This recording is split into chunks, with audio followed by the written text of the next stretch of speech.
नमस्कार साथियों, Mahesh Taneja Indian and world history YouTube channel पर आपका स्वागत है। आज हम बात करेंगे सिंधु घाटी सभ्यता के शेष स्थलों की, जहाँ से विभिन्न अवशेष हमें प्राप्त हुए हैं और जो हमारे लिए परीक्षा की दृष्टि से बहुत इम्पोर्टेंट है। अब तक हमने पाषाण काल के बारे में जानकारियां प्राप्त की, सिंधु घाटी सभ्यता की विशेषताओं की बात की, उसके बाद सिंधु घाटी के 4 प्रमुख स्थलों की बात की। पहले हड़प्पा, फिर मोहनजोदड़ो, फिर उसके बाद कालीबंगा और लोथल। इन सब जानकारियों को समेकित करने के बाद आज हम बात करते हैं शेष स्थलों की और वहां से प्राप्त अवशेषों की। हमें ध्यान रखना है कि आमतौर पर सिंधु घाटी सभ्यता के बारे में जो प्रश्न पूछा जाता है वो अवशेषों को लेकर ही पूछा जाता है, और हमने कोशिश की है हमारे इस शिक्षण में कि हम सब उन चीजों को शामिल कर लें जो परीक्षा की दृष्टि से बहुत महत्वपूर्ण है। तो ये आपके लिए सभी एग्जाम्स में काम आने वाला है। शुरू करते हैं आज की बातचीत वीडियो नंबर 9 से, Mahesh Taneja Indian and world history. चलिए बात शुरू करते हैं 5वें स्थल से, जिसका नाम है चनहूदड़ो। चनहूदड़ो पाकिस्तान में है। आपको एक बात का ध्यान रखना है कि ये चनहूदड़ो, मोहनजोदड़ो, जुदेर जोदड़ो, लोहम जोदड़ो, ये सारे के सारे स्थल जो हैं ये एक ही स्थान से संबंधित है। मतलब ये सिंध के क्षेत्र में ही सारे हैं, तो वो नाम से भी आप उसको पहचान सकते हैं। तो चनहूदड़ो कहाँ पर है? पाकिस्तान में है, सिंध प्रांत में है। और सिंध प्रांत में इसका जो क्षेत्र है वो सिंधु के मुहाने पर है, सिंधु के किनारे ही विकसित है ये। चनहूदड़ो से हमें क्या प्राप्त हुआ है और चनहूदड़ो की खोज किसने की? एन.जी. मजूमदार, नाम ध्यान रखना है। एन.जी. मजूमदार द्वारा इसकी खोज की गई 1931 में। नौनी गोपाल या नन्नी गोपाल मजूमदार के नाम से प्रसिद्ध हैं, और इन्होंने इसकी खोज की और इस खोज को आगे बढ़ाया अर्नेस्ट मैके ने। अर्नेस्ट मैके ने विस्तृत खुदाई का काम 1935 में किया। यहाँ पर मैं आपको एक संदर्भ और जोड़ दूं। एक दुखद स्थिति ये रही कि एन.जी. मजूमदार की डकैतों द्वारा 1938 में हत्या कर दी गई। कभी ऐसा प्रश्न भी पूछा गया है कि ऐसे कौन से खोजकर्ता थे जिनकी डकैतों के द्वारा हत्या कर दी गई, तो वो ये महाशय थे, एन.जी. मजूमदार। इन्होंने बहुत सारे स्थलों की खोज में अपना बड़ा योगदान दिया, विशिष्ट योगदान रहा है इनका। चलिए बात करते हैं। अर्नेस्ट मैके ने बहुत सारा उत्खनन कराया और उस उत्खनन से हमें चनहूदड़ो से कुछ विशिष्ट जानकारियां प्राप्त हुई, जिनमें सबसे पहला है मनके बनाने का कारखाना। मनके बनाने का कारखाना अब तक हम पढ़ चुके हैं। इससे पहले पढ़ा हमने कि लोथल में मनके बनाने या गुड़िया बनाने का कारखाना था। उसके अलावा मनके बनाने का कारखाना चनहूदड़ो से प्राप्त हुआ है। और एक साथ में आप अटैच कर लें कि बगसरा गुजरात से भी हमें मनके बनाने का कारखाना प्राप्त हुआ। ये मनके जो है, मोती मनके जो थे, ये किससे बनते थे? ये हाथी दांत से बनते थे, ये सेलखड़ी से बनते थे, विशिष्ट प्रकार के पत्थरों से बनते थे। तो ये आपको ध्यान रखना, मनके बनाने का कारखाना लोथल में, उसके बाद चनहूदड़ो में और बक्सरा में। इन स्थलों से हमें अभी तक प्राप्त हो गया है। चलिए दूसरी महत्वपूर्ण जो खोज यहाँ से की गई वो ये कि चनहूदड़ो से हमें वक्राकार ईंटें मिली। वक्राकार ईंटें कहने से क्या अभिप्राय है? वक्राकार ईंटें कहने से अभिप्राय है कि हमें टेढ़ी मेढ़ी ईंटें प्राप्त हुई है। ऐसा स्थल जहां से टेढ़ी मेढ़ी ईंटें प्राप्त हुई हैं वो कौन सा है? तो ये वाला। इसी प्रकार बिल्ली का पीछा करते हुए कुत्ते के पद चिन्ह मतलब पैरों के निशान, ये भी हमें प्राप्त हुए। तो इससे क्या है, हमें जानकारियां प्राप्त होती हैं कि बिल्ली भी वहां पर जानकारी में है, कुत्ते भी हैं।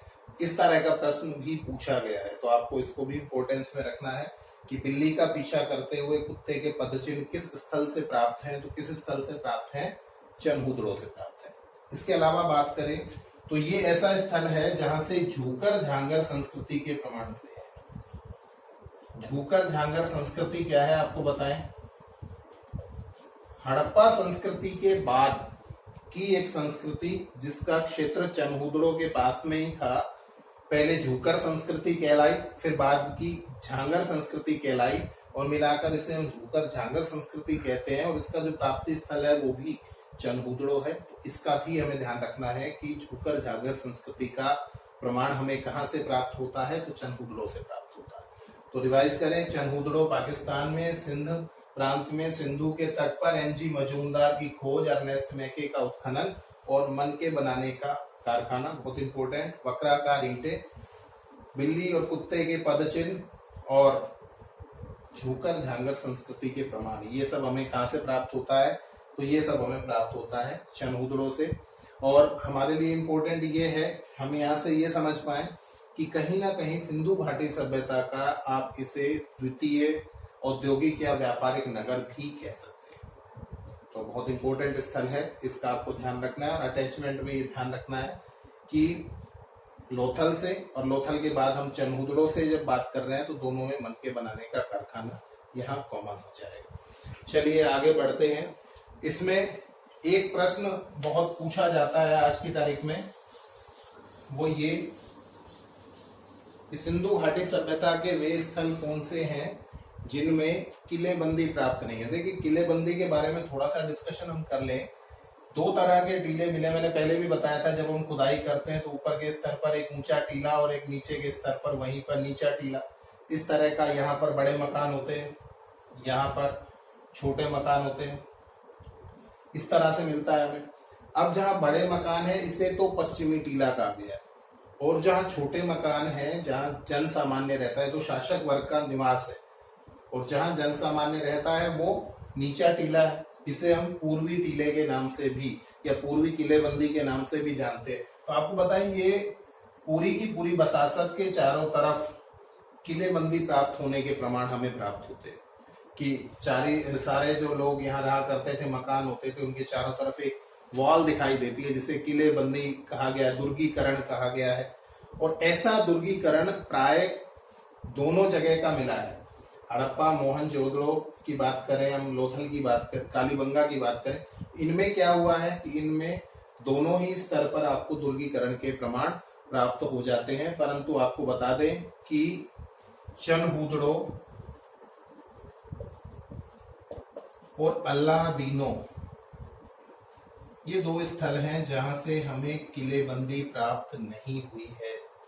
आपको ध्यान रखना है, ये दो स्थल हैं चनहूदड़ो और अल्लादीनो, फेमस स्थलों में से जिनसे हमें इन निवास के चारों तरफ की किलेबंदी प्राप्त नहीं हुई है। तो ये भी आपको यहाँ पर ध्यान रखना है। चलिए अब आगे बढ़ जाते हैं। आगे बढ़ते हुए हम बात करते हैं अगले स्थल की, जो है बहुत इंपॉर्टेंट, धोलावीरा। धोलावीरा का मतलब होता है सफेद कुआं। धोला मतलब सफेद और वीरा मतलब कुआं। और धोलावीरा कहाँ पर है, तो ये गुजरात में। धोलावीरा की खोज का श्रेय किसे दिया जाता है, तो श्री जगपति जोशी को दिया जाता है। हालांकि इसके बाद रविंद्र सिंह बिष्ट ने भी इनको कंट्रीब्यूट किया है, योगदान दिया है, परंतु खोजकर्ता का नाम यदि आपसे पूछ लिया जाएगा तो जगपति जोशी ने इनकी खोज की है इस स्थल की। धोलावीरा बहुत इंपॉर्टेंट है क्योंकि यहाँ से समाज के 3 स्तर प्राप्त है। समाज के 3 स्तर प्राप्त होने का मतलब क्या है, अभी आपको बताया गया कि ऊंचा टीला, एक नीचा टीला, मतलब समाज के 2 वर्ग, एक उच्च वर्ग और एक निम्न वर्ग। परंतु यदि आपको तीनों वर्ग देखने हैं, उच्च वर्ग, निम्न वर्ग के साथ मध्यम वर्ग को भी देखना है सिंधु घाटी सभ्यता में, हड़प्पा सभ्यता में, तो आपको जाना पड़ेगा कहां पर, धोलावीरा। यहाँ पर प्रश्न उठेगा कि मध्यम वर्ग की उपस्थिति के प्रमाण हमें सिंधु घाटी सभ्यता में कहां से प्राप्त हुए हैं, तो कहां से प्राप्त हुए हैं, वो स्थान है धोलावीरा। चलिए, जैसा कि नाम से ही फेमस है कि ये कुआं है, तो आपको ध्यान रखना है कि यहाँ पर आपको 16 जलाशय भी प्राप्त होंगे। 16 जलाशयों के प्रमाण कहां से प्राप्त हुए हैं, धोलावीरा से। इसके बाद बात करें, बहुत इंपॉर्टेंट, नहरों की प्राप्ति। नहरें, जलाशय हैं तो नहरें इससे अटैच हो जाएगा कि नहरों का उपयोग भी कहीं दिखाई देता है सिंधु घाटी सभ्यता में, तो उसका भी धोलावीरा ही स्वीकार किया जाएगा। चौथी बात, ये भारत में, वर्तमान भारत में सबसे बड़ा स्थल, आपको ध्यान रखना है कि मोहनजोदड़ो सिंधु घाटी सभ्यता, पूरी सिंधु घाटी सभ्यता का सबसे बड़ा स्थल जो है वो मोहनजोदड़ो है, परंतु मोहनजोदड़ो वर्तमान पाकिस्तान में है। और इस वजह से यदि आपसे पूछा जाता है कि वर्तमान भारत में सिंधु घाटी सभ्यता का सबसे बड़ा स्थल कौन सा है, तो हमारा आंसर धोलावीरा होगा। और यदि इसके बाद की बात की जाएगी तो धोलावीरा के बाद हम राखी गढ़ी का नाम लेंगे, राखी गढ़ी जो हरियाणा में। तो ये भी आपको ध्यान रखना है कि वर्तमान भारत में सिंधु घाटी सभ्यता का सबसे बड़ा स्थल कौन सा है, धोलावीरा। इसके अलावा बहुत इंपॉर्टेंट बात हम कर लेते हैं कि सुनामी या समुद्री तूफान के भी प्रमाण हमें प्राप्त हुए हैं। समुद्री तूफान के प्रमाण हमें प्राप्त हुए हैं, कहां से प्राप्त हुए हैं, धोलावीरा से प्राप्त हुए हैं। इसके अलावा आपको बताएं स्टेडियम के प्रमाण मिले हैं। स्टेडियम से अभिप्राय क्या है कि एक ऐसा स्थल मिला है जो बहुत बड़ा मैदान है और बड़े मैदान के साथ में ही ऐसा लगता है कि पवेलियन जैसी एक बिल्डिंग है वहां पर। और इसमें एक और बहुत इंपॉर्टेंट फैक्ट आ जाता है स्टेडियम से जुड़ा हुआ ही कि यहाँ पर साइन बोर्ड या सूचना पट है। जिस तरह से हम कह सकते हैं कि स्टेडियम के बाहर हम स्कोर बोर्ड बनाते हैं, बड़े बड़े अक्षर लिखे हुए वहां पर दिखाई देते हैं। क्यों लिखे जाते हैं? ताकि दूर तक दिखाई दे सके। उस तरह के बड़े अक्षर हमें कहां से प्राप्त हुए हैं, तो सिंधु घाटी सभ्यता में धोलावीरा से प्राप्त हुए हैं। बहुत इंपॉर्टेंट है। और आपको ध्यान रखना है स्टेडियम एक और जगह से भी मिला है, जूनीकरण, जूनीकरण है गुजरात में, यहां से भी हमें स्टेडियम के प्रमाण प्राप्त हुए हैं। परंतु बहुत इंपॉर्टेंट ये है कि साइन बोर्ड और सूचना पट के भी प्रमाण हमें यहाँ से प्राप्त हो गए हैं। तो एक बार क्वेश्चन पूछा गया है कि सिंधु घाटी सभ्यता के बड़े बड़े अक्षर हमें कहाँ से प्राप्त हुए हैं, तो कहाँ से प्राप्त हुए हैं, तो वो धोलावीरा। अब इस सारी बातचीत को हम एक बार समाहित करने की कोशिश करते हैं। देखिए, आपको ध्यान ये रखना है कि धोलावीरा का नामकरण ही क्या है, सफेद कुआं। तो जल से संबंधित ये कुआं है, तो इसका मतलब आपको यहाँ जलाशय मिलेंगे। पानी की कोई कमी नहीं है, सफेद कुआं इसके नामकरण में है। 16 जलाशय हैं, जलाशय हैं तो नहरें हैं। उसके अलावा सुनामी या समुद्री तूफान की संभावनाएं भी है। तो ये सब कुछ आपको एक ही जगह से मिल रहा है। उसके अलावा इंपॉर्टेंट आपको बताया, समाज के 3 स्तर बहुत इंपॉर्टेंट है। भारत में सबसे बड़ा स्थल, वर्तमान भारत में सबसे बड़ा स्थल, और स्टेडियम के बाहर आपका सूचना पट या आप कहिए स्कोर बोर्ड बहुत फेमस है। तो आपको ये सारे फैक्ट्स ध्यान रखने हैं कि ये धोलावीरा से हमें प्राप्त हुए। चलिए, धोलावीरा की बातचीत के बाद इसमें एक चीज और ध्यान रख सकते हैं आप। अब कुछ नए फैक्ट्स में बात करते हैं। तो गिरगिट की प्रतिमा भी आपको प्राप्त हुई, नेवले की और गिरगिट की 2 प्रतिमाएं आपको यदि पूछ ले, कभी एग्जाम में पूछ लिया जाए कि नेवला और गिरगिट के प्रमाण हमें कहाँ से मिले हैं, प्रतिमाएं कहाँ, मूर्तियां कहाँ से मिली हैं, तो वो भी आपको कहाँ से मिली है, धोलावीरा से मिली है। तो बहुत इंपॉर्टेंट स्थल है और खोजकर्ता का नाम श्री जगपति जोशी। चलिए, अगले स्थल की बात कर लेते हैं। और जो अगला स्थल है हमारा वो है सुरकोटड़ा। सुरकोटड़ा आपको ज्यादा अवशेषों का नहीं रहेगा, हमको बड़ा शॉर्ट में यहाँ से बातचीत करनी होगी। सुरकोटड़ा आपको ध्यान रखना है। सुरकोटड़ा की खोज देखो बिल्कुल सेम सा है। सुरकोटड़ा भी कहाँ पर है, गुजरात में है। और हम जब इसको धोलावीरा के बात पढ़ रहे हैं तो इसका मतलब आपको ध्यान रखना है धोलावीरा से अटैच है, गुजरात में है। और इसकी खोज भी किसने की है, जगपति जोशी ने की। तो ये बिल्कुल क्रम से याद रखेंगे तो दिक्कत नहीं आएगा कि धोलावीरा की खोज और सुरकोटड़ा की खोज दोनों ही किसने की, जगपति जोशी ने की। और आपको बताएं घोड़े की हड्डियां प्राप्त हुई,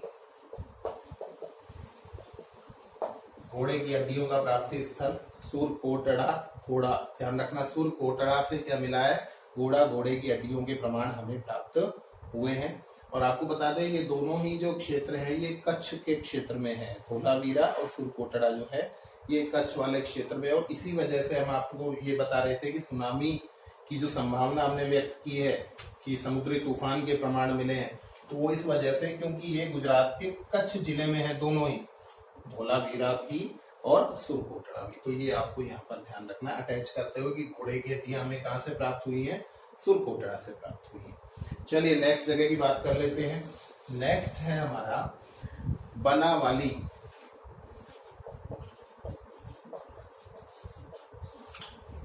बनावाली भी एक बहुत इंपॉर्टेंट स्थल है। कहाँ पर है आपको बताएं, ये हरियाणा में है। बनावाली कहाँ पर है, हरियाणा में है और ये रंगोई नदी के तट पर है। अगर हम कहें मोटे तौर पर तो ये प्राचीन सरस्वती का जो क्षेत्र है उसी में है, परंतु रंगोई नदी के तट पर है। और इसमें इंपॉर्टेंट बात यह है कि हिसार जिले में है और बहुत महत्वपूर्ण सामग्रियों की प्राप्ति का स्थल है। क्या मिला बनावाली से, देखिए हरियाणा में है, रंगोई नदी के तट पर है और इसके खोजकर्ता की बात कर लेते हैं, रविंद्र सिंह बिष्ट। खोजकर्ता रविंद्र सिंह बिष्ट हैं। बनावाली से जो बहुत इंपॉर्टेंट मिला है वो एक तो मिला है हल का खिलौना, हल का मॉडल कह सकते हैं आप, हल का खिलौना कह सकते हैं, ये हमें यहाँ से प्राप्त हुआ। अब आपको ध्यान ये रखना है कि भारत में यदि आपसे पूछे वर्तमान भारत में कि हल का खिलौना या हल के प्रारूप को कहाँ से प्राप्त किया गया, तो उसका आंसर हमारा क्या होगा, बनावाली होगा। पर यदि पाकिस्तान में से पूछा जाएगा तो ये स्थान होगा बहावलपुर। पाकिस्तान में हल का मॉडल कहाँ से प्राप्त किया गया, तो कहाँ से किया गया, बहावलपुर से प्राप्त किया गया। और भारत में कहाँ से किया गया, बनावाली। इसमें बनावाली में एक और इम्पोर्टेंट फैक्ट जो हमारे एग्जाम्स में आता है, यहाँ पर जल निकास प्रणाली का अभाव है। मतलब बात यह है कि सिंधु घाटी सभ्यता जो अपनी जल निकास प्रणाली और नगरीकरण के लिए प्रसिद्ध है, वो सब जगह आपको मिलेगा कि नालियां हैं प्रॉपरली और जो भी गंदा पानी है वो बाहर चला जाता है नगर के, परंतु यहाँ पर आपको ध्यान रखना है जल निकास प्रणाली का नितांत अभाव है। तो ये भी एक बहुत बड़ा फैक्ट होगा हमारे पास कि बनावाली जो है वो बिना नाली है या बना नाली है, वहां पर नालियां नहीं है। इस तरह से हम याद कर लेंगे, जनरली याद करने का विषय, तो कैसे भी याद करें, जल निकास प्रणाली का अभाव, बिना नाली के कौन सा स्थान है, तो बनावाली है। और बनावाली कहाँ पर है, हरियाणा में। इस बात का आपको ध्यान रखना है।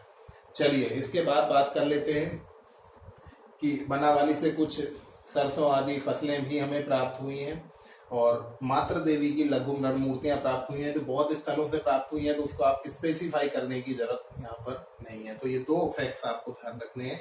हल का मॉडल बहुत बार पूछा गया, दूसरा जल निकास प्रणाली का अभाव। चलिए इसके बाद एक और जगह की बात कर लेते हैं। बनावाली के साथ ही हम बात कर लेते हैं कुणाल की। कुणाल जो है ये प्राचीन सरस्वती के क्षेत्र में,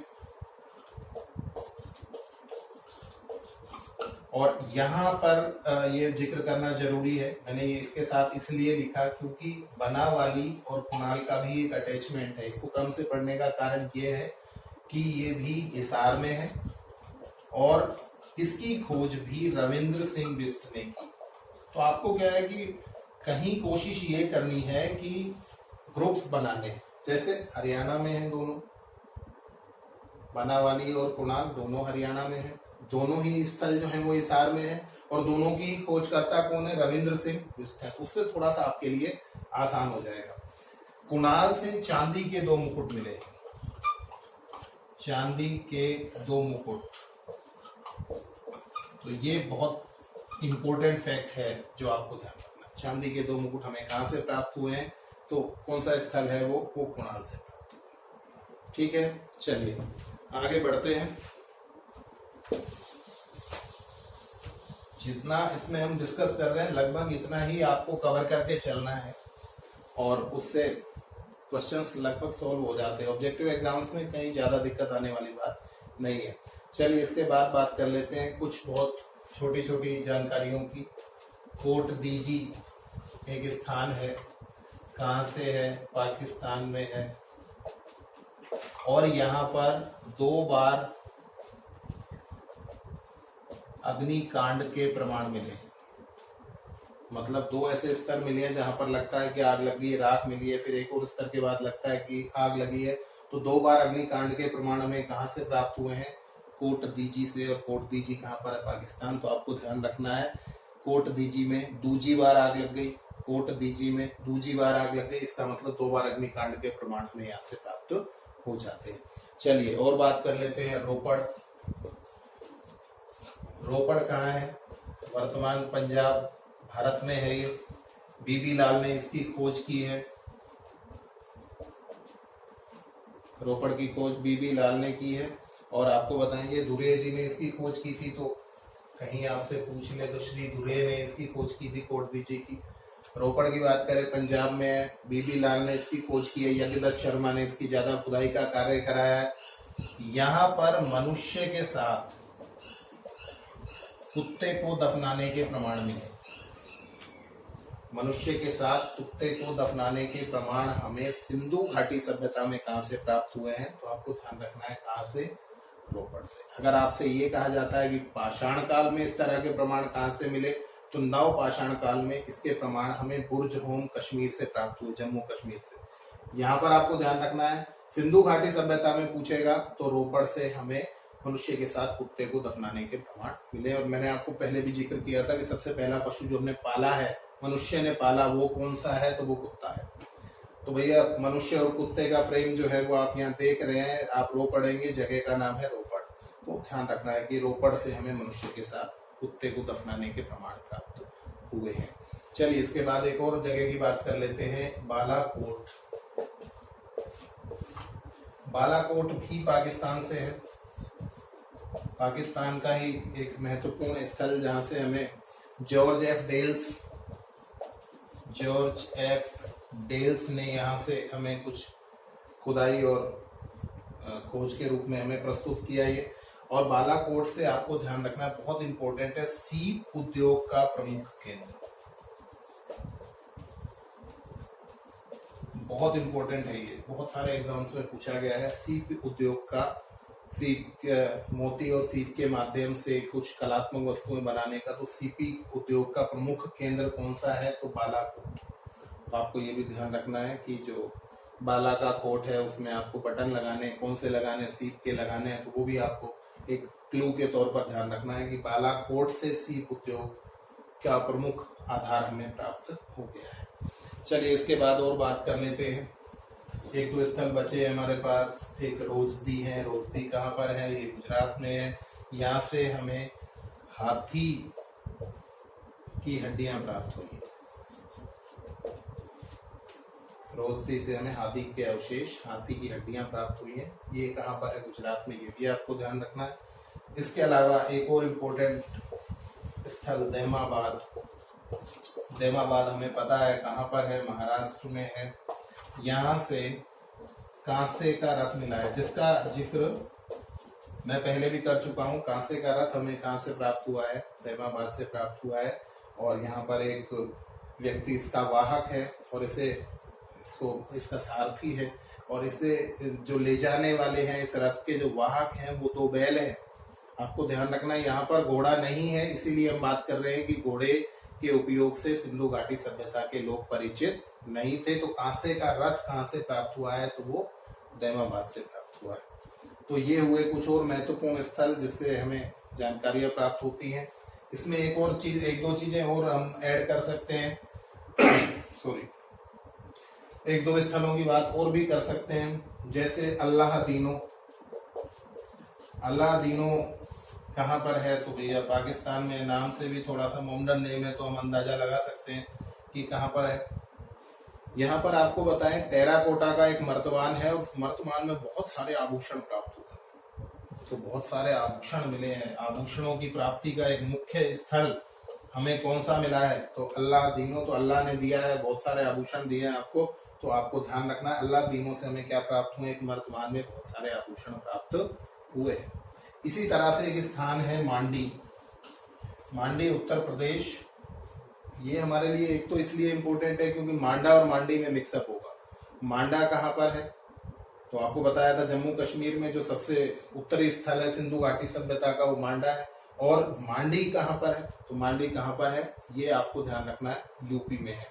मांडी से हमें क्या मिला है? सोने के सिक्के, बड़ी संख्या में स्वर्ण सिक्के प्राप्त हुए हैं। और ये माना गया है, स्वीकार किया गया है कि यह सिंधु घाटी सभ्यता की टकसाल है। मतलब मुद्रा प्रणाली कितने विनिमय के लिए काम में ली जा रही है ये नहीं पता है, परंतु सिक्के मिले हैं बहुत बड़ी संख्या में। और कहाँ से मिले हैं? तो मांडी से मिले हैं, और इस वजह से इसे हम सिंधु घाटी सभ्यता की टकसाल के रूप में भी स्वीकार करते हैं।